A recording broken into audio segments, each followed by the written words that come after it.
Akhirnya kami memilih bentuk reforestasi untuk membangun perekonomian.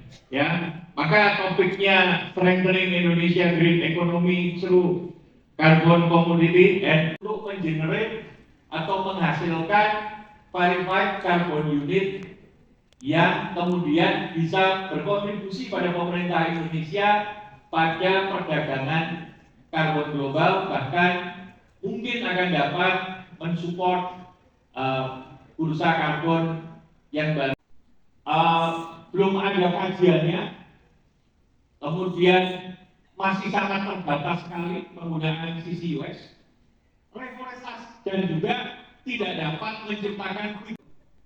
Sedangkan reforestasi, kami memilih reforestasi karena selain langsung bisa menciptakan efek ekonomi sirkuler, juga menciptakan langsung inline dengan visi Pakatan Usaha Makmur, yaitu giving back to the society through reforestation. Artinya dengan tindakan nyata, tindakan kepedulian nyata, tindakan nyata, maka ini akan berdampak panjang untuk pemerintah, masyarakat, dan Lamborghini sendiri. Terima kasih. Terima kasih yang mulia bersama dari its blades move together. This is the Telkomsel Sustainability Windmill. Each of its blade carries out a different role in ensuring a lasting sustainable impact on society. We believe empowered people create significant change. Therefore, the first blade moves for the people, increasing the capacity of Telkomsel. Ya, untuk empower people kita ada 3, kalau development growth, kemudian carbon management, dan juga terkait dengan digital responsibility inklusif yang ada di pilar ini. Ripple out, impacting everything around them. With the second blade, our empowered people move to ensure a responsible. Ya, kemudian untuk di framework responsibility Bapak Ibu, bagaimana kemudian juga kita fokus terhadap data protection dan beberapa terkait dengan regulasi dan etika bisnis. Dan yang ketiga terkait dengan protect environment, bagaimana kemudian kami fokus terkait dengan resource management dan juga untuk waste ya seperti itu. So join us today on the journey to a greener, more connected and sustainable future.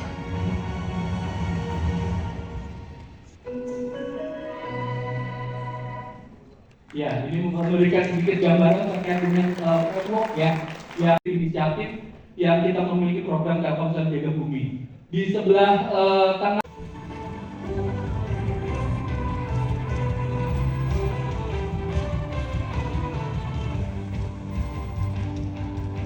ya, ini program-program dan juga dari sisi impact ya yang sudah dihasilkan di masing-masing program corporate social responsibility yang dilakukan oleh Telkomsel. Ini untuk program NextGen sebagai digital startup ya.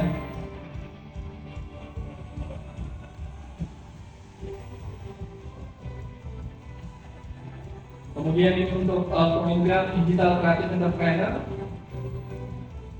untuk pengembangan scale up ya untuk brand owner seperti itu. Kemudian ini program Bakti Menegriku terkait dengan digitalisasi di wilayah longsor seperti itu. Nah, ini menjadi umbrella campaign kita untuk sektor education, yaitu terkait dengan Telkomsel Jaga Kita.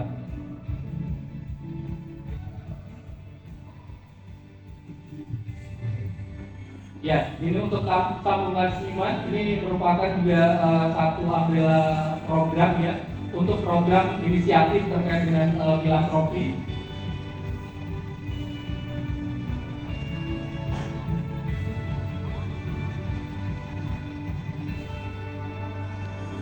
Ya, dan ini untuk program filantropi khususnya di bidang disaster atau kebencanaan, yaitu Telkomsel Emergency Response Recovery Activity.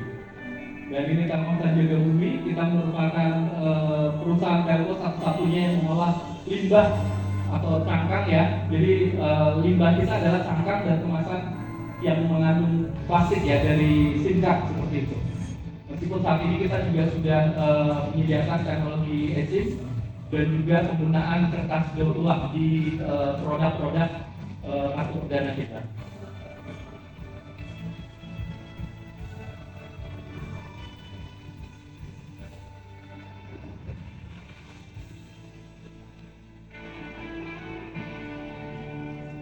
Tadi terkait dengan Telkomsel juga Cita, bagaimana kita juga mendorong untuk inklusivitas terkait dengan pendidikan ya Bapak Ibu, dan juga keberlanjutan terkait dengan pendidikan melalui Telkomsel Jaga Cita. Kita punya produk namanya Ilmupedia. Jadi sebagai yang bisa diakses, ini digital platform kita konekin dengan berbagai digital platform yang kita miliki seperti juga Kunci, kemudian Ilmupedia, School ID, kemudian juga produk kita dari sisi Bayu dan program untuk literasi digital seperti internet Bayu. Nah ini Bagi sebagian orang bergelut dengan salah satu program di Telkomsel Jaga Cita, tapi bagiku justru disitulah letak di mana kita memberikan bantuan kepada salah satu siswa di Parepare yaitu Alim, dan bagaimana aku belajar menghadapi tantangan yang membawaku lebih dekat pada cita-citaku. ya Alim mengikuti tryout UTBK Bapak Ibu. Jadi UTBK Di kota Parepare yang Sulawesi setiap tahun kita lakukan di Ilmupedia, selain ada program Ilmupedia dari jawab dan sebagainya. ayahku seorang guru bangunan dan ibuku seorang ibu rumah tangga. Hidup kami mungkin tak mewah, tapi justru dari sanalah aku belajar. Ya, Alim menjadi 8 orang dari secara nasional yang memiliki nilai skor UTBK tertinggi Bapak Ibu.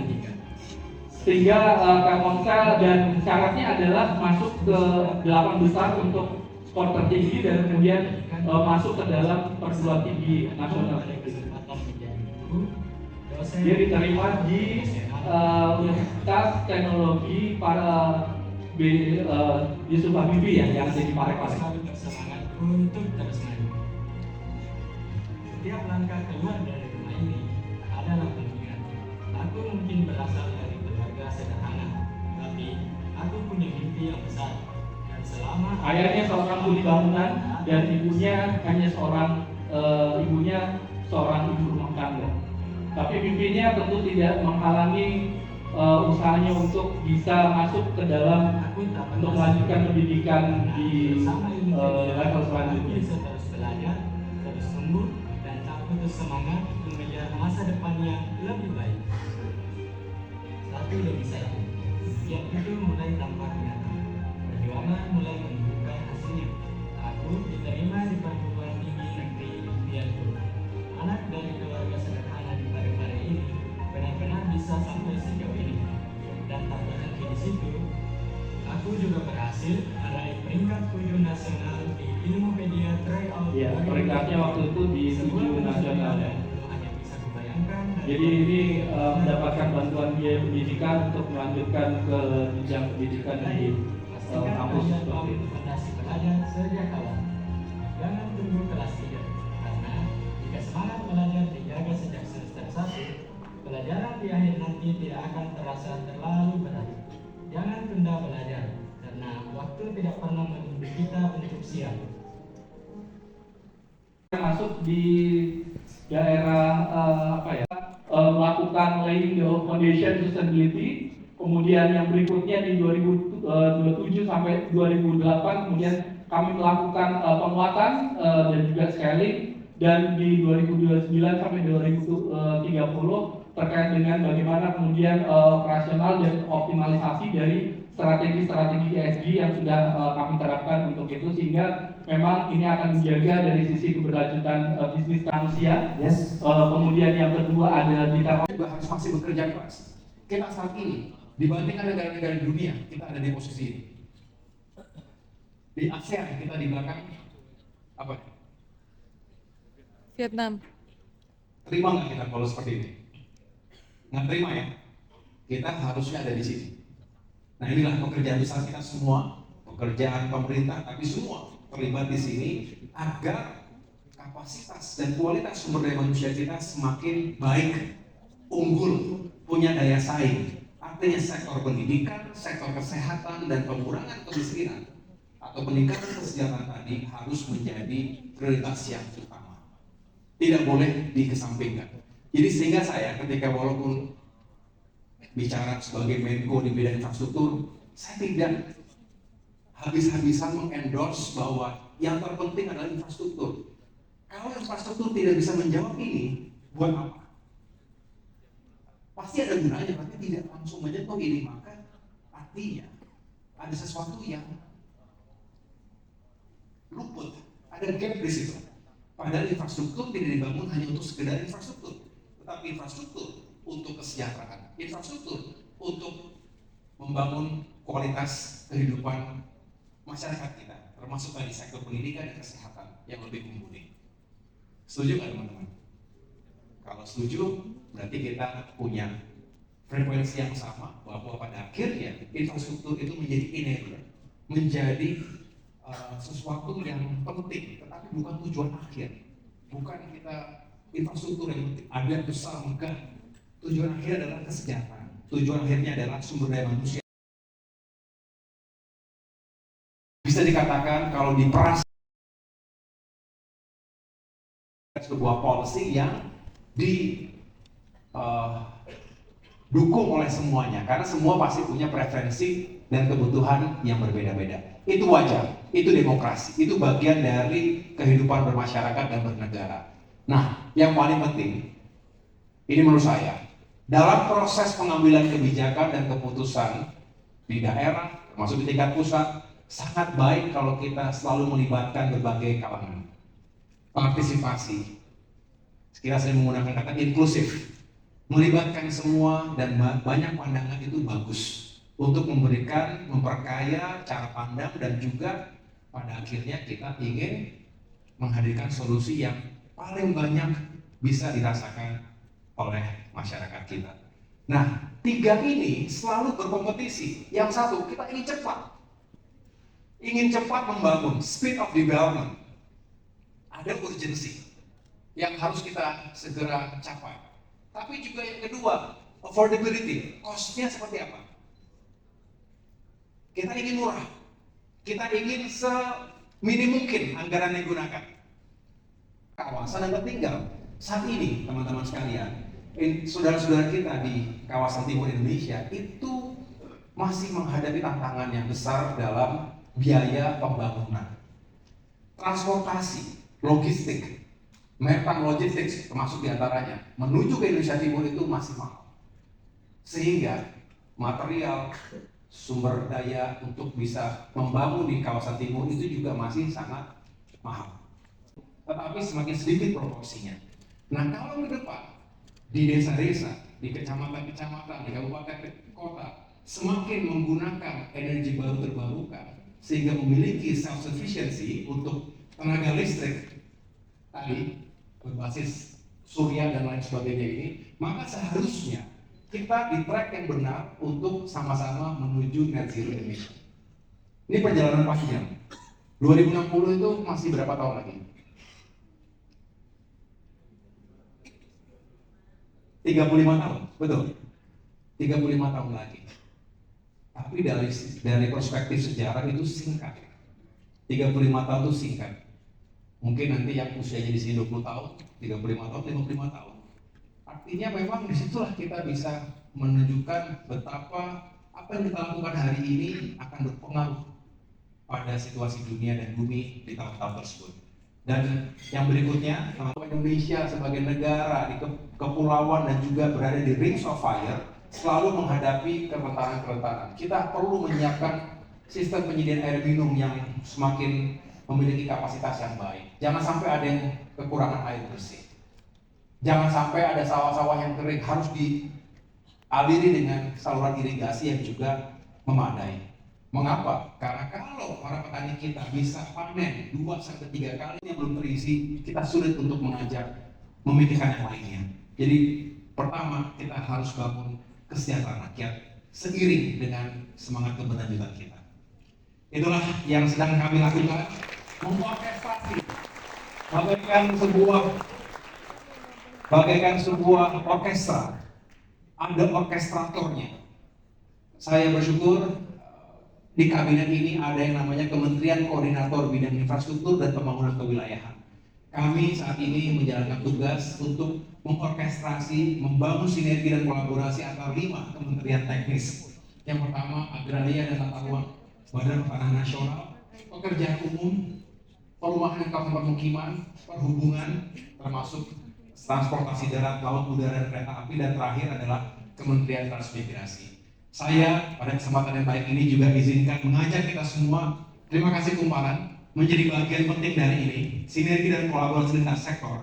Ketika pemerintah, kalangan kampus, kalangan dunia usaha, komunitas dan juga media yang juga menjadi pilar utama dari demokrasi dan pembangunan, kalau kita bersama-sama bersatu padu, insya Allah kita bisa mewujudkan sustainability dan prosperity for all.